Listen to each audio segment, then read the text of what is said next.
Hey guys, it's Sasha. It looks like Rachel Reeves might be about to be sacked as UK Chancellor after a disastrous first year, maybe last year in her job. Earlier today, in Prime Minister's Questions, Kemi Badenoch first said that Rachel Reeves looks very miserable, which I'll be honest, was true. She had massive bags under her eyes and it looked like she was incredibly upset, possibly quite tired, and most likely both.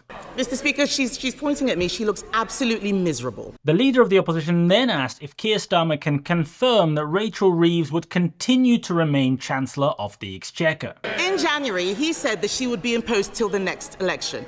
Will she really? And the thing is, Keir Starmer has been asked this question a number of times previously, and every single time on previous occasions, he was steadfast in saying that he has the utmost confidence in Rachel Reeves. Of course, she will remain as Chancellor.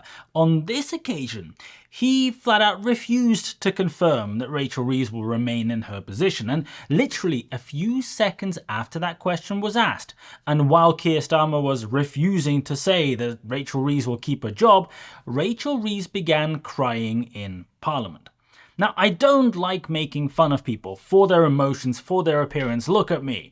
I live in a glass house. My 6-year-old son can attest to the fact that I get more emotional than he does when we go to the cinema to watch kids' movies. But this is the big political event of the week, and we have the second most important person in government visibly sobbing on the front bench on camera when somebody asked if she still has her job. The fact is, she looked like that from the very first minute. So I am guessing that Rachel Reeves had a meeting with Keir Starmer, maybe last night, where he told her that her time is up because, well, she managed to screw up everything pretty badly with the economy.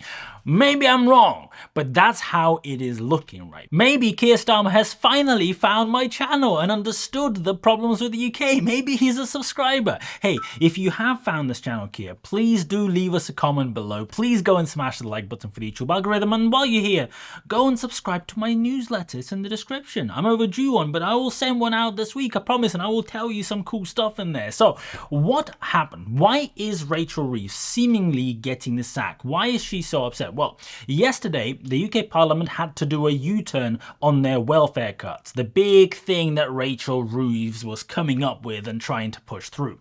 The Labour government were making plans to make it much more difficult to qualify for a part of the personal independence payment.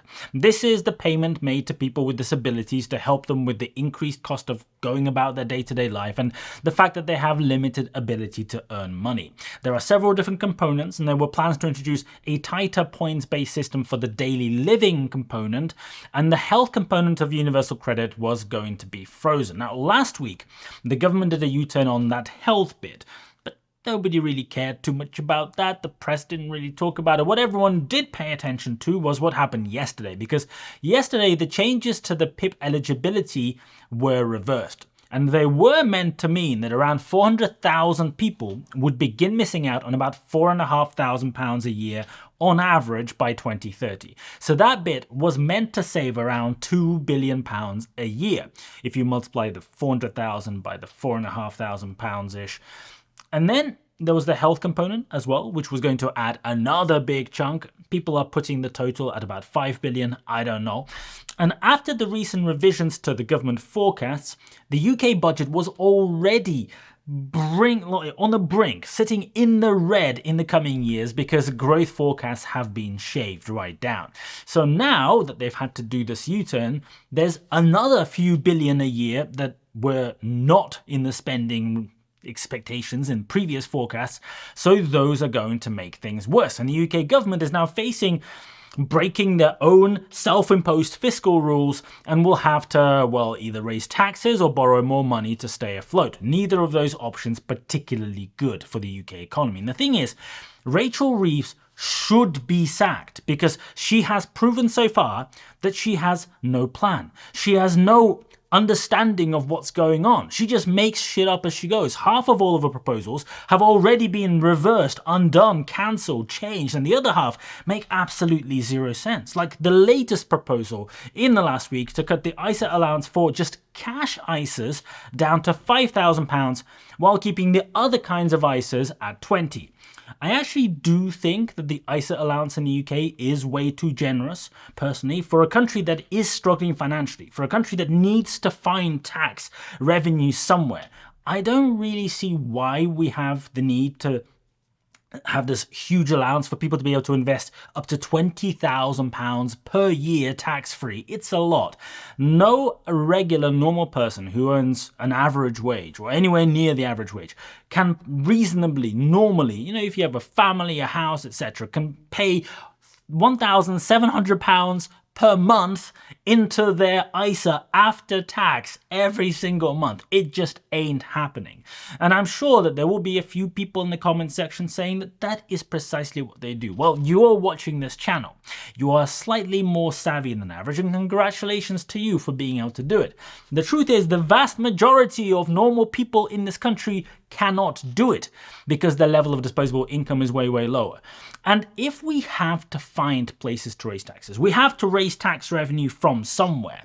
If you just think about it logically, if we as a society realize that we need to get out of the financial hole, I would say that reducing the huge ISA allowance is one of the tax increases that makes the most sense and would be the easiest and fairest to implement. But anyway, in Q1, as we were approaching the big increase in employers' national insurance tax in April, real household disposable income per head decreased by 1% in Q1 2025. That's a pretty significant drop. You can see it's the biggest drop in about 2 years, and it does come on the back of a few quarters of positive increases. So the reality here is that although we're seeing a drop, the net position is still better than it was 2 quarters ago, because this drop is lower than the increase in the previous quarter, right? And the thing is, the household savings ratio at the moment is extremely high. It is unusually high. Look at this chart. It's dipped a tiny bit in Q1, but it's still the highest really roughly it has been in the last 30 odd years, excluding the COVID bump where people had a load of excess money and no way to spend it because everyone had to stay at home. The thing is, while the savings rate has increased so sharply in the last 3 years, the economy has not grown. And that's an interesting dichotomy, right? While people are putting surplus money away into savings, they are not increasing their spending by the same amount at the same time. So the indicator here is that people are a lot more cautious with spending. That's not good news for the economy. But there's also the fact that interest rates have been relatively high in the last 3 years for the first time in many years, right? So putting your money into savings actually earns you a decent amount in interest at the moment. That wasn't the case before. So there is the fact that if you do not put your money into savings, then it will just get eaten by inflation as well. So that could explain some of the increase in saving rates too. Now, it is a good thing that people are able to save more money. It is good, and I hope that continues, right? But that stat seems to go against the grain of all the other economic data, which raises a lot of question marks. It would be a lot better if it went hand in hand with the economy growing and people spending more as well at the same time. That would point to things going well. At the moment, it looks more like of a in spite of kind of metric instead of a because of one. Now, as I'm recording this video, there have been a few updates. There's been no official confirmation that Rachel Reeves has been sacked. I guess before they announced anything, they would have to find someone to replace her to, give the market confidence or whatever. And the problem is, the way that UK politics works means that the person who replaces her pretty much has to be one of the other MPs at the top of the Labour Party. Sometimes a member of the House of Lords can get a ministerial post. It is very rare and not very common. It does happen, but the last time that a Lord was made Chancellor, like the main ministerial position except for Prime Minister, was back in 1718, when James Stanhope, the first Earl of Stanhope, was Chancellor briefly, and while he was Chancellor, the biggest financial bubble in history happened, the South Sea bubble, which went on to collapse investors and the UK economy just 2 years after that. But the point here is that there just aren't that many people in the current government who seem capable of doing basic maths from the way that they talk about things. Now, I know that recent history suggests that doing basic maths is not, in fact, any kind of prerequisite or requirement for someone to manage the country's finances, but it would be nice for a change. Now, a little while after Prime Minister's questions ended, a Number 10 spokesperson said Reeves had not offered her resignation and she had Starmer's support for the full Parliament. The Chancellor is going nowhere, he said. The Chancellor has the Prime Minister's full backing. He has said it plenty of times. They are focused entirely on delivering for working people. And maybe this is true. It would sound a lot more truthful if the Prime Minister said it instead of some random spokesperson whose words can just be discarded for any reason at any moment. Maybe the tears rolling down the cheeks of the Chancellor at the precise point when Keir Starmer was asked if he is about to sack her was just a complete coincidence. Maybe it is. But I would say this. The decisions of the UK government, and Rachel Reeves specifically, are affecting the lives of millions of people. The fact that, for example, last month, over 100,000 people lost their jobs and are now in deep, deep trouble is a very serious matter. Those people are now in the shit. They can't afford to pay their bills. They can't afford to feed their families. They have to go and sign on. Their debts are probably going to start running. The fact that unemployment has gone up every single month in recent months is the result, the direct result and outcome of Rachel Reeves' policies. And I kind of wish that she was as emotional and as caring about the impact of her work, or should I say lack of work, or fucking around on people, on people's lives, because Rachel Reeves is prioritizing her personal political ambitions over doing the right thing. She would rather just toe the party line, say complete bullshit about how great everything is going, instead of knuckling down and making actual difficult decisions that require actual thinking and actual action, actual wanting to do something.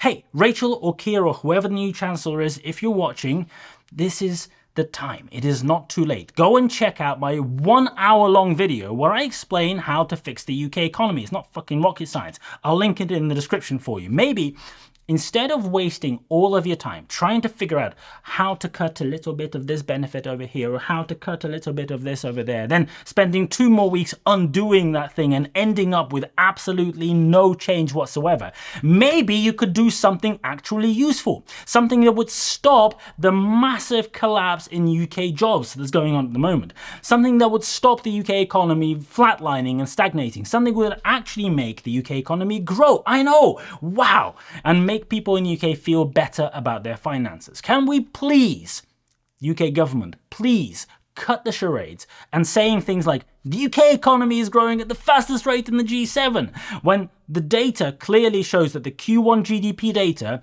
was objectively faked by the Office of National Statistics. If you didn't see that video where I go through the raw data and explain exactly how it was faked, and it was objectively, they made an adjustment that was never made before, check it out. It's pretty black and white. As it stands, the worst thing is that even if Rachel Reeves is sacked, I have no idea who within the Labour government could actually sort this mess out. And remember, we will be seeing all of the updates on what's been happening in June with GDP, with jobs, with wages, with everything else in the coming days. So if you haven't subscribed to the channel already, make sure you do for the full analysis. Thank you for watching, and I'll see you later.